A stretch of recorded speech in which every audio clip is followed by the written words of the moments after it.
Welcome to this comprehensive guide on C++ polymorphism.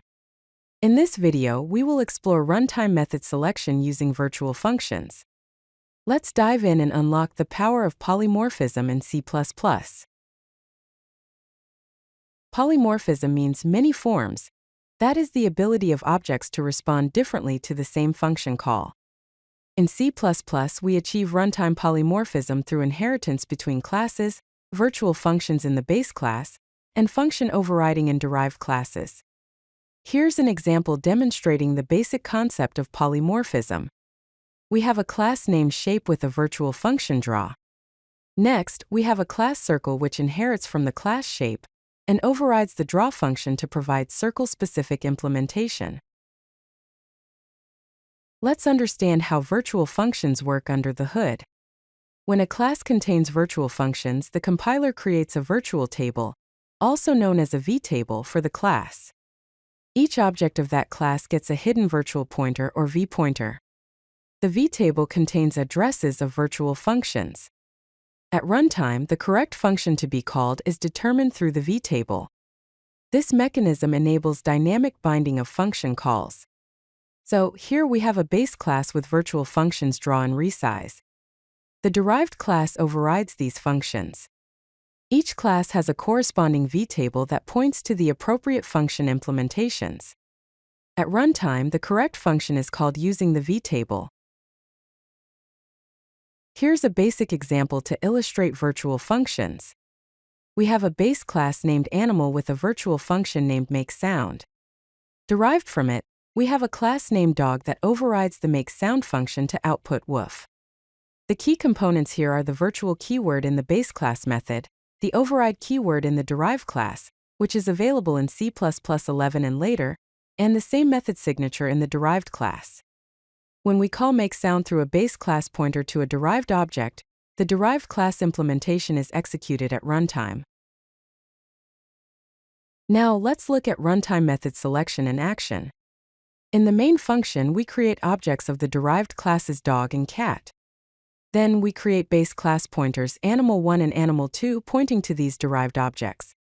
When we call the makeSound function using these pointers, the appropriate derived class method is executed. This is runtime polymorphism.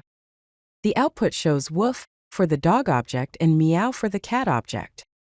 This demonstrates how the correct method is selected at runtime based on the actual object type, which is also known as dynamic binding or late binding.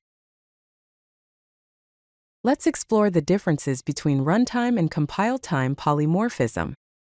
Runtime polymorphism is achieved through virtual functions, and the function binding occurs at runtime. It uses inheritance relationships and requires vtable lookup, which introduces a slight overhead. Compile-time polymorphism is achieved through function overloading or templates, and the function binding occurs at compile time. It doesn't require inheritance and has no runtime overhead, making it more efficient. For example, function overloading allows multiple functions with the same name but different parameters, while templates enable generic programming that works with different data types. Now let's discuss virtual destructors. Consider a base class base with a virtual destructor and a derived class derived, which allocates memory in its constructor and deallocates it in its destructor. When deleting a derived class object through a base class pointer, if the base class does not have a virtual destructor, only the base class destructor is called. But, with a virtual destructor, the correct derived class destructor is called first, and then the base class destructor. Note that if a base class doesn't have a virtual destructor, deleting a derived object through a base pointer causes undefined behavior and potential memory leaks. Now let's explore pure virtual functions and abstract classes. A pure virtual function is declared with equal to 0, as you can see in the example code. A class with at least one pure virtual function is known as an abstract class. Abstract classes cannot be instantiated directly. Derived classes must implement all pure virtual functions. Abstract classes define an interface that derived classes must follow. Abstract classes are used to create a common interface for a family of related classes. Here are some best practices to follow when using polymorphism. Always make base class destructors virtual. Use the override keyword for derived class functions to ensure you're actually overriding the base class method. Keep inheritance hierarchies simple and shallow to avoid complexity. Use abstract classes to define interfaces and consider using final for methods that should not be overridden. Avoid calling virtual functions in constructors, as this can lead to unexpected behavior. Also, avoid using dynamic cast excessively, as it can indicate design issues. Do not override methods to perform completely different tasks, and be sure to implement all pure virtual functions in derived classes. Let's quickly summarize what we have covered in this video. Virtual functions enable runtime method selection based on the actual object type, and vtables are compiler-generated tables that store addresses of virtual functions, enabling dynamic binding at runtime. Abstract classes are classes with at least one pure virtual function that define interfaces for derived classes to implement.